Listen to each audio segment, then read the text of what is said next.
नमस्कार, हमारे इस प्रोग्राम में आपका बहुत बहुत स्वागत है। जैसा कि आप जानते हैं कि कश्मीर एक ऐसा मुद्दा है जो देश के लिए बड़ा ही ज्वलनशील है। इस बारे में बातचीत करने के लिए हमारे साथ आज मौजूद हैं बीएल शर्मा प्रेम, जो कि पूर्व सांसद हैं और विश्व हिंदू परिषद के वरिष्ठ सलाहकार भी हैं।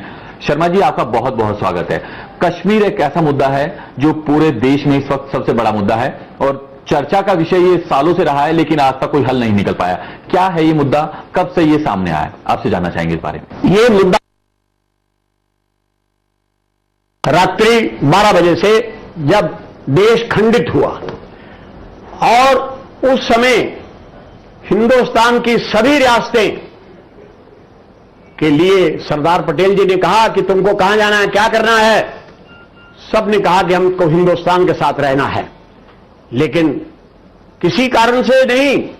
वहां एक शेख अब्दुल्ला थे जो पंडित नेहरू के खास मित्रों में से थे और उनको अंदर से कह दिया कि तुम अपने आप स्टेट अलग मांग लो। जब हरि सिंह जी ने उसका विरोध किया तो कठुआ नाम का स्थान है, शुरू में ही पठानकोट के बाद वहां पर रोक लिया गया, किसको, नेहरू को, कि हम नहीं जाने देंगे। तब से दुश्मनी नेहरू जी की बढ़ गई और यहां से मामला विवाद शुरू हो गया। हरि सिंह जी चाहते थे हम स्वतंत्र रहें, लेकिन राष्ट्रीय स्वयंसेवक संघ के सरसंघ चालक परम पूजनीय गुरु जी स्वयं वहां गए। कश्मीर हमारा माथा है, हम लुटा देंगे जवानी, एक क्या लाखों यहीं पर, हम चढ़ा देंगे सुमन देश की नववेदिका पर, जग उठेंगी हड्डियां सोई पड़ी चित्तौड़ रग में, पर ना मां की मांग का सिंदूर लुटने पाएगा। ये कश्मीर हमारी मां का सिंदूर है, ये झुक नहीं सकता किसी भी कीमत के ऊपर। और हरि सिंह जी ने अल्टीमेटली सरदार पटेल के सामने लिख करके दे दिया कि हम एक्सेशन करते हैं। उधर से कबायलियों ने हमला कर दिया 1948 के अंदर। कबायलियों के हमला होते सारी मैं आज सारी दुनिया को बताना चाहता हूं कि जो जम्मू कश्मीर की स्टेट की मुस्लिम आर्मी थी, वो सब महाराजा हरि सिंह को छोड़कर और जाकर कबायलियों के साथ मिलकर, it is on the record. इतना ही नहीं तो डॉक्टर श्यामा प्रसाद मुखर्जी ने कहा कि हम सत्याग्रह करेंगे। ये है डॉक्टर श्यामा प्रसाद मुखर्जी। भारतीय जनता पार्टी यहां से बात प्रारंभ होती है, फिर कहा कानूनी बात लगाओ। हमारी सेनाएं, हिंदुस्तान की सेनाएं कैसे वहां उतरे।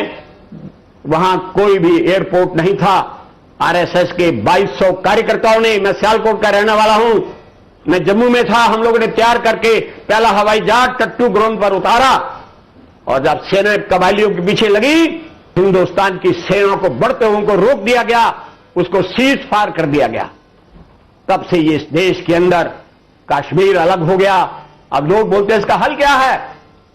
आप ये याद कर लीजिए, आप किसी को अपीज करके कभी बात नहीं कर सकते। विधानसभा में पास हो गया, धारा 370 लगाओ, स्पेशल दर्जा दे दो, ये हिंदुस्तान का अंग है। आप कभी जाइए श्रीनगर, मैं तो 20 बार गया हूं। श्रीनगर के लोग बोलते हैं आप इंडिया से आए हैं, आप हिंदुस्तान से आए हैं, ये शुरू से 50 साल से बोल रहे हैं। और लोग कहते हैं इसका हल क्या है। बिल्कुल ठीक अभी कहा, उनका कहना है राष्ट्रपति शासन कर दो, तब गाड़ी लाइन पर आ जाएगी। आर्मी के किसी प्रकार के वहां से विड्रॉ करने का प्रश्न ही नहीं होता। मेरा यह मानना है, न गजल से चलती है न दोहे से चलती है, ये कार्य सल्तनत चलती है तो लोहे से चलती है। अगर हिंदुस्तान को अपना, कश्मीर हमारा अंग है, अटूट अंग है।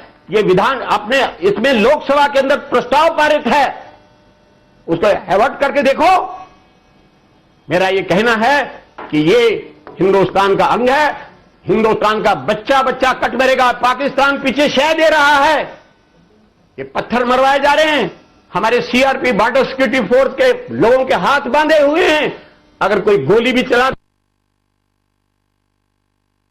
खतरा है, मुझे भय है। अभी पाकिस्तान ऑक्युपाइड कश्मीर, भिंबर का इलाका हमारा है।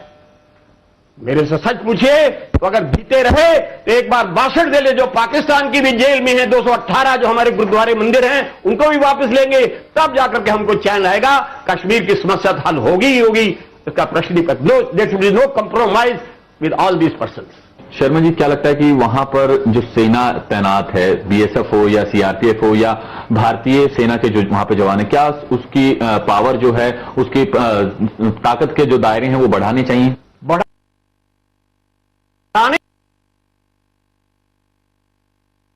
कंट्री फर्स्ट एवरीथिंग कम लास्ट, देश से बढ़कर के परमात्मा भी नहीं है। एक बात और कि जो कश्मीर का ये ज्वलनशील मुद्दा है, ये इतना बड़ा मुद्दा है। पाकिस्तान कहता है कि कश्मीर पाकिस्तान का हिस्सा है और भारत कहता है पाकिस्तान का नहीं, ये कश्मीर भारत का हिस्सा है।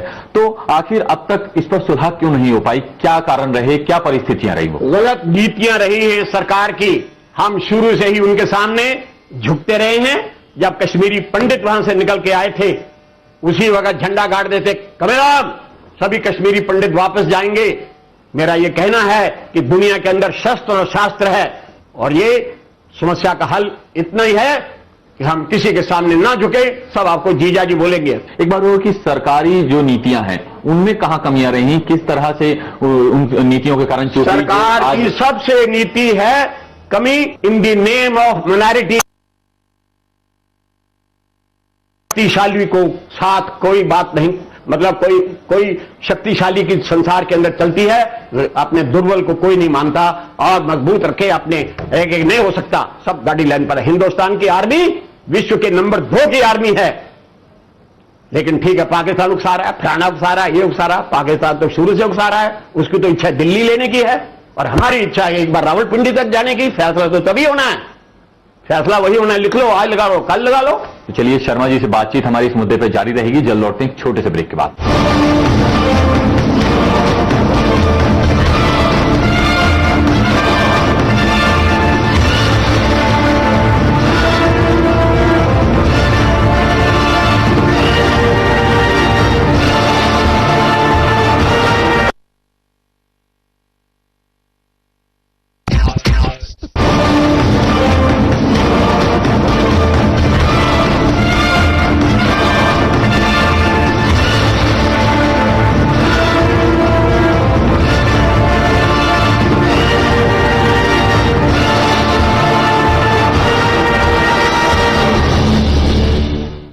ब्रेक के बाद एक बार फिर आपका स्वागत है। कश्मीर मुद्दे पर हम शर्मा जी से बातचीत कर रहे थे। शर्मा जी, क्या है, किस तरह से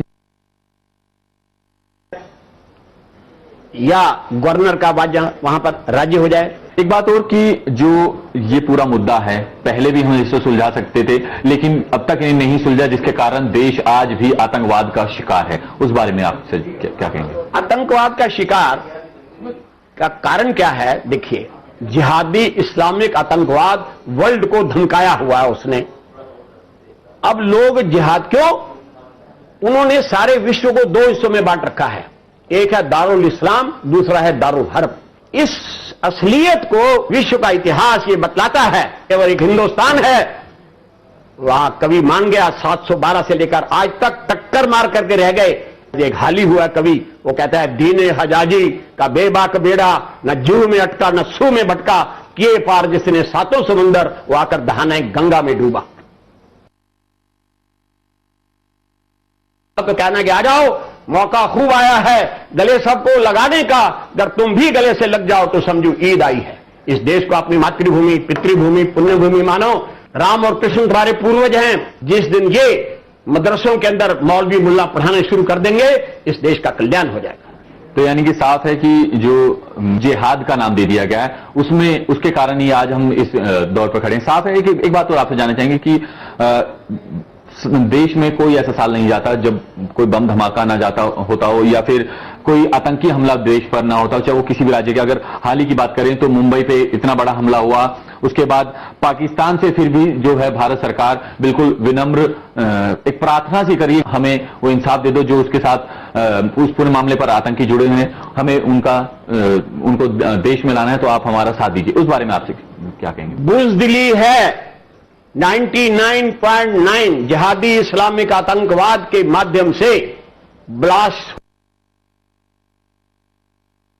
इस्लामिक आतंकवाद नहीं तो क्या है? तो यानी कि साफ है कि ये पूरा मामला अगर देखें तो राजनीतिकरण से जुड़ा हुआ है। आपने कमाल कर दिया। मुट्ठियां बंद करके रोएंगे। मैं 81 साल का हूं, मैंने पाकिस्तान बनते हुए देखा है।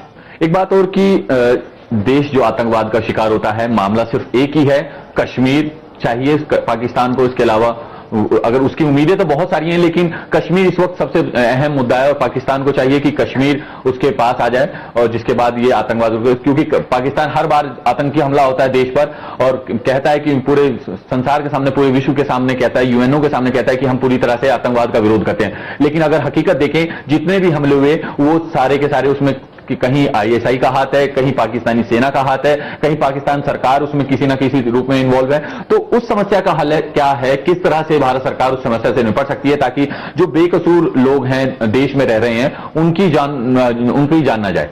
उनकी निगाह केवल कश्मीर में नहीं है। उन्होंने कॉरिडोर शुरू किया है श्रीनगर से लेकर के आसाम तक, और आसाम से बंगाल, मैंने पूर्वी बंगाल जिसको बांग्लादेश आप बोलते हैं, और वहां इंस्ट्रक्शंस हैं कि मैक्सिमम वहां पर जो मेजॉरिटी लोग हैं वहां से निकालो, माइनॉरिटीज जो है माइनॉरिटीज को निकालो, मेजॉरिटी आप लोग वहां पर आकर तो वो कॉरिडोर आज मेरे पास वो नक्शा नहीं है, मैं आपको दिखाता। I have circulated to the press. उसकी निगाह तो सारे हिंदुस्तान पर है। आपने भी कई बार लोकसभा के, जब आप सदस्य रहे लोकसभा में, आपने भी इस मुद्दे को लेकर काफी बार आवाज उठाई, लेकिन वो आवाज हर बारी दबा दी गई। उसके क्या कारण? बात यह है, मंजिल मिले ना मिले मुझे इसका गम नहीं, मंजिल के जुस्तजू में मेरा कारवा तो है। हम अपनी आवाज को आज तक हमने रोके नहीं, 81 साल की हमारी उम्र है, और अंत तक इस बात को हम कहते रहेंगे, कहते आए हैं, कहते चले जाएंगे। तो चलिए, यानी कि साफ है कि आज सरकार की कुछ ढिलाई है जिसके कारण आज हम इस मोड़ पर खड़े हैं। फिलहाल इस प्रोग्राम में इतना ही, मुझे दीजिए इजाजत, नमस्कार।